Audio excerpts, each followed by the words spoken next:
This video deals with the read and write fill-in-the-blanks task of the PTE test. The basic idea is to find the missing words in a text. You'll see 5 or 6 of these tasks during the text. Each text is about 150 to 200 words in length, and according to Pearson, you should try not to spend more than 3 minutes on each task. So 5 or 6 tasks at 3 minutes each, that's quite a long time, 18 minutes or so you shouldn't spend too much time on each task. We have to talk about a strategy. How do you actually do the task in the most efficient way possible? Well, we'll talk about a 4-step strategy, and my first step will be related to word class. The word class represented by the location of each space. Word class just basically means noun, verb, adjective, or adverb. The words will always be lexemes, which means noun, verb, adjective, or adverb. We'll also talk about verb transitivity, the second phase in the 4-step process. The verb transitivity of verbs before the space or represented by the space. We'll also talk about mental versus physical language. We will need to consider whether the language of the text is mental or physical. And then context. We'll also sometimes have to talk about context, and I will be specific about what that means and give you examples. Let's start with the word class represented by the location of each space. That just means nouns, verbs, adjectives, or adverbs. Step 2, verb transitivity. Basically, that just means if a verb has an object, it's transitive. If a verb has an adverb complement or an adjective complement, it's intransitive. And I'll show you how to identify that as well. Step 3, mental versus physical language. You could ask this question: do the text and the spaces represent events that occur in the mind or in the environment? And the last phase in the 4-step process. Remember, when you're considering context, in English, the context comes after the principal verb. So pay attention to complement phrases. Complement phrases are just adverb phrases, adjective phrases, or object phrases. As well, in consideration of context, you need to ask this question: what is the key idea after the main verb in the topic sentence? That's the first sentence of the text. Also, after the main verbs in each sentence throughout the text, the subsequent complement phrases will include one or more other contextually important verb processes or verbs. You'll need to identify what they are related to. So what are the verbs related to? For example, are they related to thoughts, things in the mind? Are they related to physical actions in the environment? They could be related to technology, a field of science, instructions, literature, movies, food, etc., etc. Kind of like genre in a movie. What is the text about, basically? You'll find this information after each main verb. And lastly, but not least, adverb phrases that connect new paragraphs to prior ones also contain contextually important words. So in other words, in paragraph 2 at the beginning, there should be an adverb phrase that introduces the new paragraph by linking it back to the prior paragraph. And these adverb phrases, there is key contextual information that you must pay attention to. Here's an example text. Jean Piaget, the pioneering Swiss philosopher and psychologist, spent much of his professional life listening to children, watching children, and something, over reports of researchers around the world who were doing the same. He found, to put it succinctly, that children don't think like grown-ups. And here are your choices. You'll get 4 choices: sensing, kidding, pouring, and judging. Okay, let's go to step 1 in the process. We'll need to consider the word class represented by the location of the space. And in this case, Each word is a noun. They're all nouns. How do we know? Well, you could just look at the words in relation to the text. I know that when I look at the text, I see listening, watching, and something. So these are gerunds because they're not used with an auxiliary. So I know they are gerunds, which in other words means an ideational noun, a mental noun.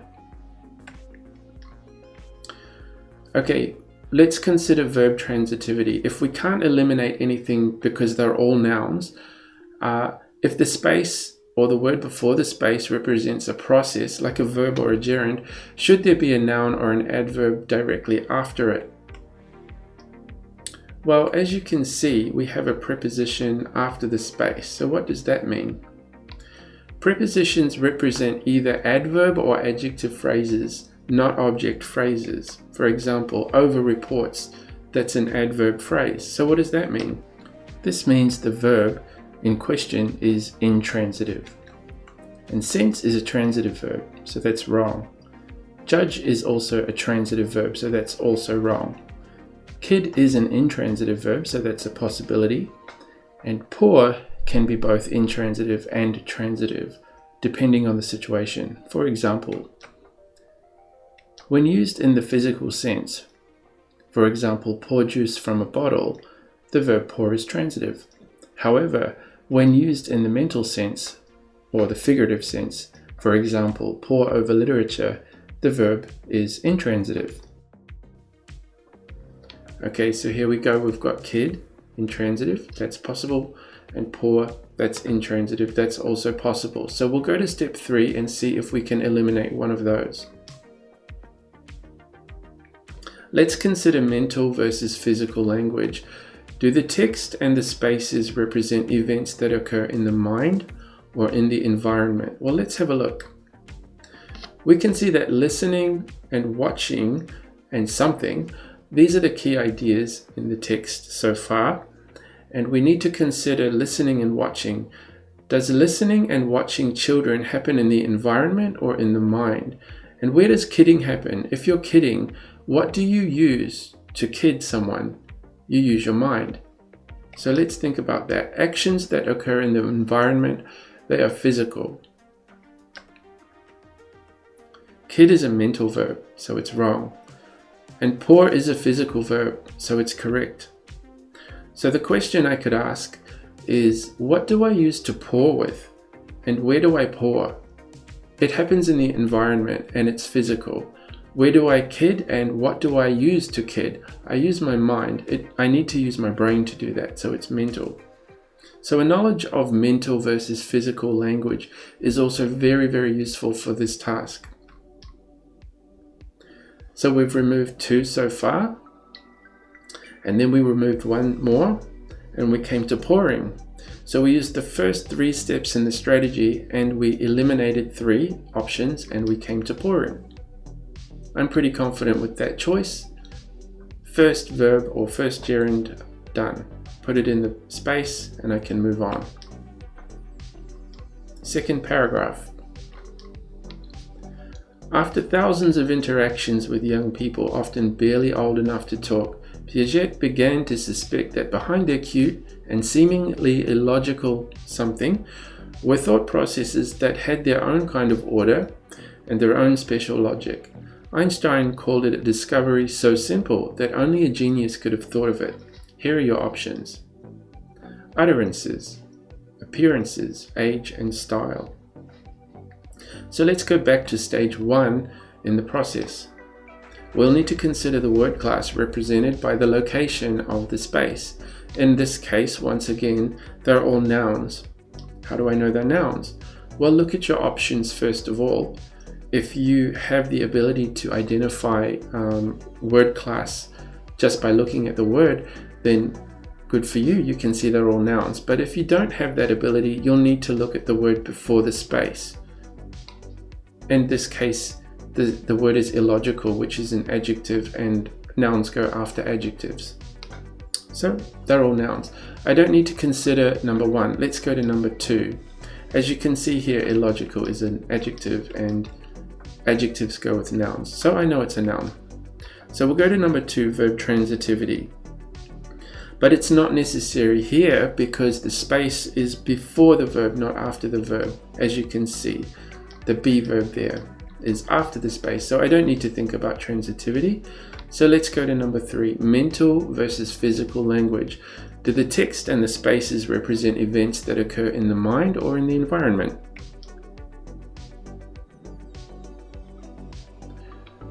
Okay, we need to consider all of these 4 nouns. You can't touch any of them. They're all mental nouns. So that doesn't help. I'll need to go to the next step, which is context. So what does that mean? Remember I said in the second paragraph, there should be an adverb or a phrasal adverb that contains the key information and links it to the prior paragraph. In that adverb phrase, you'll see the word interaction and talk. It looks like this text is about interacting, talking, etc. So utterances, okay, that's interacting and talking, so that could be good. Appearance, that's wrong. Age, that's got nothing to do with talking and interacting. And style, that has nothing to do with interacting and talking. So I know just based on the fact that utterances, that means what you produce with your mouth. Language produced with your voice. That's connected to interacting and talking. So I've got the right answer. Okay, let's go to the third paragraph. This is the first sentence of the third paragraph. Piaget's insight opened a new window into the inner something of the mind. Anatomy, structure, workings, and physiology are your options. So let's go back to stage 1. The word class represented by the location of the space in this case. Once again, they're all nouns. How do I know? Well, look at the word inner. What kind of word is that? It's an adjective. Adjectives go with nouns. So let's go to verb transitivity. But it's not necessary here because there is an adjective before the space, so I already know that the space represents a noun. Once again, you can see the word inner is an adjective. Okay, so if considering verb transitivity doesn't help, we can go to step 3, mental versus physical language. In other words, do the text and the spaces represent events that occur in the mind or in the environment? Well, let's have a look at these words: anatomy, structure, workings, physiology. When I think of these nouns, are they things I can touch in the environment, or are they ideas? Well, they are all ideas. They're all mental nouns, but 2 of these nouns represent physical, tangible aspects of the brain. So they represent something physical, 2 of them, and they are anatomy and physiology. These words can describe the physical aspects of the brain or the body. But the mind is an intangible ideational noun. It's something you can't touch. Okay, so it's not like brain. Brain and mind are different. A brain is physical and a mind is an idea. So anatomy and physiology don't work with the word mind, so that'd be wrong. And the other 2 represent ideational aspects of the mind, so they're better. And these words are structure and workings. I can use structure of the mind, workings of the mind. So structure's okay, and workings, that's also okay. So how can I break it down even further? Let's go to context. Look at the key verb in this paragraph, in the first paragraph. Is it static or procedural? So basically, the final sentence in the first paragraph is, Piaget found, to put it succinctly, that children don't think like grown-ups. So he's interested in how children think. So is think a static or a procedural word. It's a verb, it's a process. There's cause and effect, and there is some kind of action, mental action.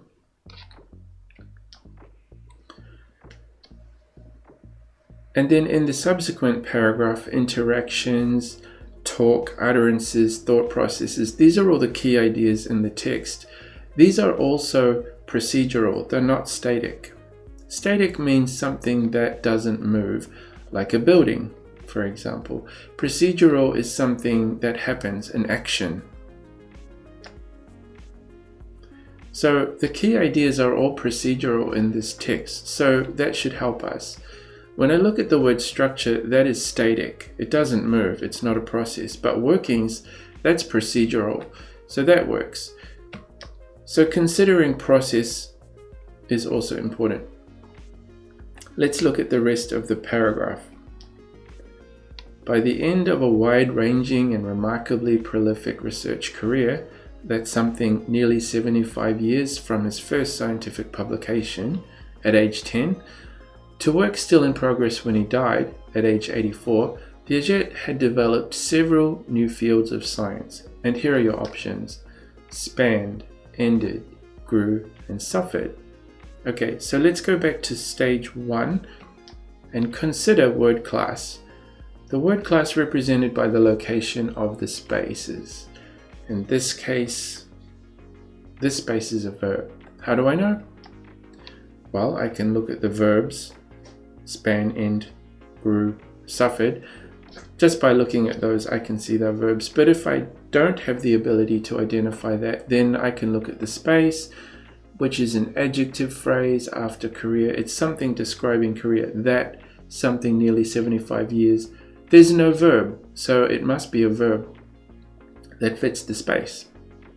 Okay, now seeing as they're all verbs, that's not going to help because I can't eliminate based on that information. So I'm going to go to step 2, verb transitivity. This should help us. Should there be a noun directly after the verb? Well, let's have a look. What is after the verb? We've got 75 years. That's a noun. Okay, 75 years, that's a noun. That means the verb in the space should be transitive.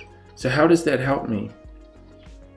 Okay, well, the word grew, which is the past of grow, in the physical sense can be transitive, but I'm not using the verb in the transitive sense. This text doesn't talk about growing physical things, so that's wrong. But grow can also be intransitive. You can use it with a preposition like grow to 75%, but that would be wrong because the verb should be transitive. Suffer. This verb is intransitive. Suffer from something like depression. So that's intransitive, that's wrong. Span, like span 5 feet, that's space, or span 5 years, that's time, going from one point to another. This is a transitive use of the word span, and it can be used as a mental verb, so that could be good. Span can also be used in the intransitive sense, but that would be wrong, so span from here to there. We wouldn't want it in the intransitive way because I can see from the text it should be transitive. Ended yesterday. Well, that would be an intransitive use of the word end, so that's wrong. But end can be a transitive verb. For example, end the cycle. So end the cycle. That's mental language. That could be good. So I've deduced that 2 of these could be the correct option. So the word grow intransitively, that's wrong. Suffered, that's intransitive, that's wrong. Span, that's transitive, and that's mental at times. You can use that as a mental verb. It could be good. And end, that's a transitive verb sometimes, and you can use it in the mental sense, so that could be good. Okay, so we've removed a couple. So we're down to 2 options. Let's go to stage 3 in the process. Mental versus physical language. Do the text and the space represent ideas or physical things? Okay, let's look at this introductory adverb phrase, because remember I said that the adverb phrases that connect the paragraphs contain key information, and they usually start with a preposition like by in this case.